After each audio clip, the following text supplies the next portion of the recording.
Today I'm going to be working in my accordion sketchbook. I've got some white, yellow ochre, Payne's gray, parchment, and a transparent color from Golden, which is quinacridone red, and some sepia toned ink I might use. This is my accordion sketchbook, which I made myself, and I'll leave a link up above so you can check that out on how I made it. It's pretty easy to do. So here I'm just going to go in. I'm going to start with some pencil marks like I usually do. This gets me loosened up and ready to create on the page. I'm using a couple of different pencils here. Most of the pencils I use are soft and pretty black ink. This is a 6B pencil, just a generic 6B pencil. I think it's by Faber-Castell, and I'm just going in making some marks.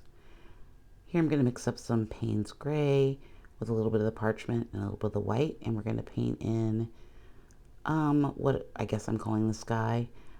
I just want to differentiate. This is a landscape, so I want to make sure that I have something that differentiates. I do like working with pretty big brushes because it keeps me from getting all tight and allows me to make big swaths of color quickly and without really thinking about it, just pretty much going in. Here I'm adding in some of the parchment color, which is one of my favorite colors. It's a this one is from Liquitex, and it just has a little bit of green tint to it. You can see just a little bit of yellow, a little bit of green. It's a really nice color. It's for landscapes. Here I'm going in with some white and just to add some contrast. I want this piece to be all about layers and about you seeing the layers. That's the goal of this landscape. So you can still see some of the marks that I made. Here are some papers I made on tissue paper stamping with some stencils that I made. And I will also leave a link to my stencil tutorial that I did a while back. So these are the papers that I'm going to be working with today. They are all tissue paper, and the Liquitex, I'll be using the matte medium to apply them. Here I'm just ripping up some paper and kind of just tearing it, and you may wonder why I choose to add marks this way. It's mainly because when I put a paintbrush in my hand or when I put a pencil in my hand, I can sometimes get really tight with my marks, and this is just a really easy way for me to add marks that are maybe a little bit more random and sort of make collages out of them. And I really like how these layer up. Now, here's going to be a word of caution.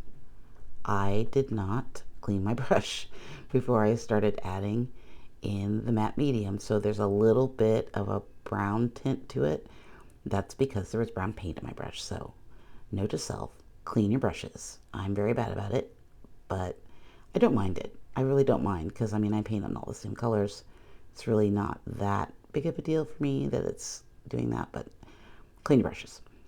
So you can see how these marks are really coming together, and they're just sort of creating this depth in the piece that is nice. Now, if I were to make all of these marks just on the page with paint, it would look a lot different, I think.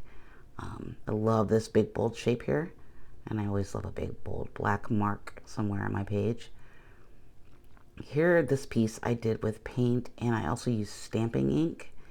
And what I came to realize was that the stamping ink that I made all those papers with releases when you put matte medium on it. So you can see me here. There's a little bit of the black coming off, so I'm trying to be pretty careful. But I'm okay with a little bit of it coming off. It doesn't detract really from what I'm doing here, so keep adding layers, and you can see already that we're kind of moving back toward that black spot, and we're really creating some dynamic textures between dark and light and bold and soft. Real nice contrast. Here are the pieces of masking tape that I printed with alcohol ink and stamps, and I'll leave a tutorial above about how I did that. It's pretty fun. I think they just adds another layer of texture to the piece. Here I'm going back in with my Inktense Blue Indigo pencil, and we're going to make some marks here just to add another layer of texture to this piece. I like making marks. Marks are fun. Smooth it out a little bit with the brush. Then I'm going to come back in with a forest green in the Inktense, and we're just going to make add some green into this. I don't want too much of this color. I just want to add in some lines that maybe are more horizontal and less vertical, although I'm doing vertical lines there, to indicate sort of the grassiness of the wetlands that I'm trying to recreate. I'm going to go in with the quinacridone color here. This is a transparent color, so it's just going to leave a hint of the color on the page. It's love the transparent colors. It allows you to add color, more of a wash than adding in full color on top. I'm going in with a little bit of a yellow ink